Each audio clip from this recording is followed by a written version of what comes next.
నమస్తే అండి, నా పేరు Lavanya. Welcome back to Bhimavaram special kitchen. ఈ రోజు నేను మీకు మంచి యూస్ఫుల్ రెసిపీని చూపిస్తున్నాను అండి. సాధారణంగా మన తెలుగు వంటకాల్లో మనం ఎక్కువగా చింతపండు వాడుతూ ఉంటాము. కానీ ఒక్కసారి ఈ మ్యాంగో పౌడర్ ని ట్రై చేయండి. ఇది చాలా పుల్లగా ఉంటుంది. అలానే చాలా డిషెస్ కి చింతపండు బదులుగా దీన్ని వాడుకోవచ్చు. మన తెలుగు వంటల్లో చింతపండు చాలా ఎక్కువగా వాడుతూ ఉంటాం కదండి. దాని వల్ల ఎసిడిటీ, ఇండైజెషన్ ఇష్యూస్ వస్తూ ఉంటాయి కదా. కానీ ఈ ఆమ్చూర్ పౌడర్ వేయడం వల్ల మనకి డైజెషన్ ఇష్యూస్ ఏమీ రాకుండా ఉంటాయి. అలానే టేస్ట్ కూడా చాలా చాలా బాగుంటుంది అండి. దీనికోసం మామిడికాయలు తీసుకోవాలి. శుభ్రంగా కడుక్కుని మామిడికాయలు తీసుకోండి. మామిడికాయలు ఎంచుకున్నప్పుడు గట్టిగా, పచ్చిగా, అలానే పుల్లగా ఉన్నవి చెక్ చేసుకోవాలి. శుభ్రంగా కడుక్కున్న మామిడికాయల్ని తొక్కంతా కూడా పీల్ చేసేసుకోండి. దీనికోసం మనం ఇంకేమి ఇంగ్రీడియంట్స్ వాడమండి. జస్ట్ మామిడికాయలు ఉంటే సరిపోతాయి అన్నమాట. ఇలా తొక్క తీసి పెట్టుకున్న మామిడికాయల్ని ఇలా గ్రేటర్ లో గానీ లేదంటే స్లైసర్ గానీ యూజ్ చేసుకుని వీటిని తురుముకోవాలి. నేనైతే ఇక్కడ తురుముకునేది తీసుకుని ఈ మామిడికాయలన్నిటిని కూడా తొక్కంతా కూడా తీసేసుకుని శుభ్రంగా పీల్ చేసేసుకున్నానండి.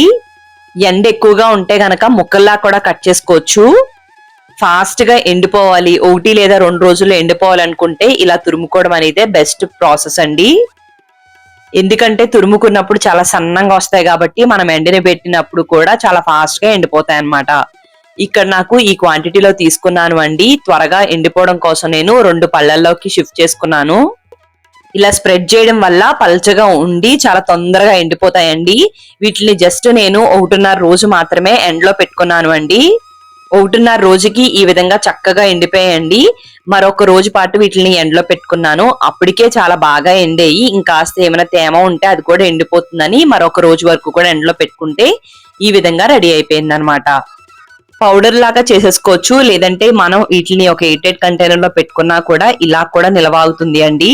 ఉప్పు గాని పసుపు గాని ఏమీ వేయనప్పటికీ కూడా ఇవి ఫ్రెష్ గా బానే ఉంటాయండి. పౌడర్ లాగే కావాలి అనుకుంటే గనక వీటిని ఒక మిక్సీ జార్ లోకి ట్రాన్స్ఫర్ చేసుకుని ఈ విధంగా పౌడర్ లాగా మెత్తగా గ్రైండ్ చేసేసుకోండి. చూసారు కదండి, పొడిపొడిలాడుతూ ఎంత పర్ఫెక్ట్ గా మనకి ఆమ్చూర్ పౌడర్ రెడీ అయిపోయిందో. వీటిని మనం వంటలో కొద్దిగా చింతపండు ఎక్కడైతే యూజ్ చేస్తామో వాటి ప్లేస్ లో ఇది వేసుకోవచ్చు. లేదంటే ఇంట్లో చాట్లు చేసుకున్నప్పుడు కూడా ఈ ఆమ్చూర్ పౌడర్ ని వేసుకోవచ్చు అండి. ఆ తర్వాత ఒక ఎయిటెడ్ కంటైనర్ లో స్టోర్ చేసి పెట్టుకుంటే సంవత్సరం పాటు నిల్వ అవుతుంది. మరి మీకు ఈ వీడియో నచ్చినట్టయితే తప్పకుండా లైక్ చేయండి, కామెంట్ చేయండి, మీ ఫ్రెండ్స్ కి, రిలేటివ్స్ కి అందరికి షేర్ చేయండి. మీరు నా ఛానల్ ని ఫస్ట్ టైం చూస్తున్నట్టయితే సబ్స్క్రైబ్ చేసి పక్కనే ఉన్న బెల్ లో ఆల్ అని ప్రెస్ చేయడం మర్చిపోకండి. థ్యాంక్ యూ అండి. మరి మళ్ళీ వీడియోలో కలుద్దాం.